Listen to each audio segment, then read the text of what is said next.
Friends, Romans, countrymen, we're back at the grind. So, where did we leave off from last episode? By the way, it is critical that you watch the last one because this is a continuation of the last one.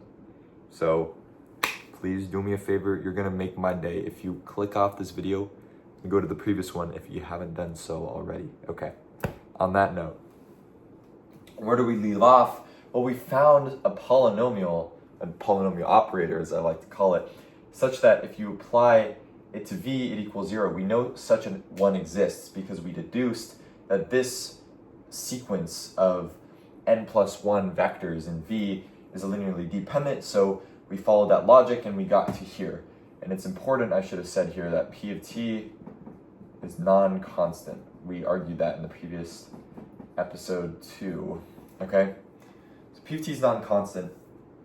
In particular, now we're going to apply the fundamental theorem of algebra, as we also discussed. And so what we said then is we can write p of t, so continued, p of t can be written as, so its root, because we know it has some kind of complex root, right? We're dealing with the complex numbers. That's what the fundamental theorem of algebra tells us, okay?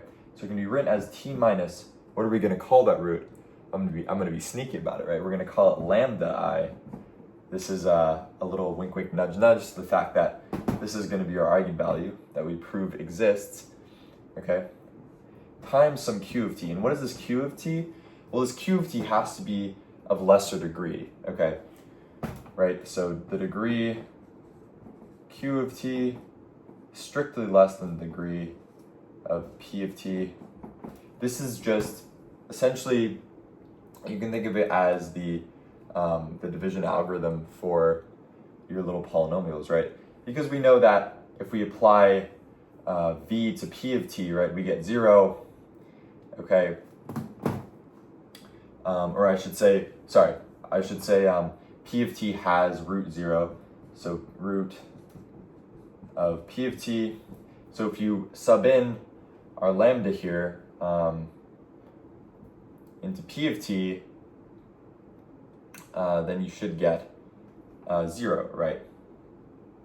Okay, so I think we can all agree that we have the following, okay? Great.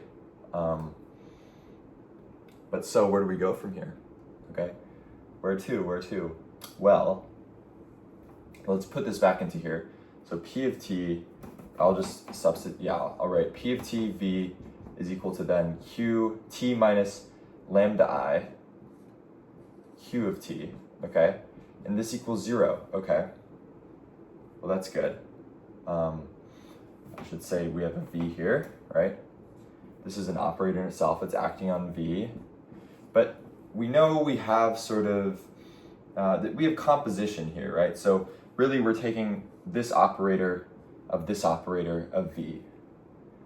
So we can just, mess around with our parentheses. We could put the parentheses here, but we can also put the parentheses here, okay? Great. So if the parentheses go there, this is just some other vector. Q of t is some vector in v, but more importantly, where does this vector lie? Well, we're applying a function to it, and it's equaling 0. Doesn't that just mean q of t times v is in the null space of t minus lambda I? So we have q of t, I'm getting crazy deja vu, wow, okay, is in t of lambda I, that is crazy. Okay, we have this. Oh wait, what am I saying? Sorry, the deja vu distracted me entirely. That was really crazy. Lambda I, so we have, this is in the null space of there. Does that not look like our condition for lambda being an eigenvalue? But not so fast, right? What if this is just equal to 0? So if q of t, by the way, times v is not equal to 0, we're done. Because we've just found a non-zero vector in the null space of t minus lambda I, proving that the null space is non-trivial, and thus proving that lambda, as we showed in the previous video, is an eigenvalue. Okay, but we need our last step is to show that this is actually true, because, okay, what stops us from saying that q of t v is equal to 0? Like, how do we like opt out of that? Well, this is what I was saying earlier. I was alluding to this fact. We need to make another assumption here, okay? So we know that such a P of t exists, such that this holds. So P of t of d equals 0. But since one exists, okay, then we have to have some finite collection of these polynomials that satisfy this, okay? Or we have to have, not necessarily finite, but there has to be, if we look at them up to degree, right? Degree, the least our degree can be is 1, okay? All right, so the degrees have this finite selection, they have this minimum, all right? So if 1 exists, then we know that we have something to choose from. And so the least, what is it called? Not the least upper bound principle, that's some real analysis stuff. The well-ordering principle, it states that, and this is intuitive too, but if you want a name for it, that if you have some collection of things, all right, and they have some kind of minimum, in this case the degree does, if we look at it in relation to degree, okay? If it has some minimum, then that set attains some smallest value. In this case, we're talking about degree. So there has to be some polynomial of smallest degree that satisfies this. So we look at all the things that satisfy that, and we take the one with the smallest degree, or one of the ones with the smallest degree. Okay, so then, but we said that the degree of Q is strictly less than the degree of P. So least such 1. I'm just gonna write that just to say what I all said in like, let's say everything I said in like 3 words. Sorry, English is not my friend today. But Q, the degree of Q is strictly less than P. So we would actually be contradicting ourselves if we said this was true. Because we assume this is the smallest one. The P of t has the smaller such degree such that this holds. And here, if this was true, then we would have found one of smaller degree such that this holds.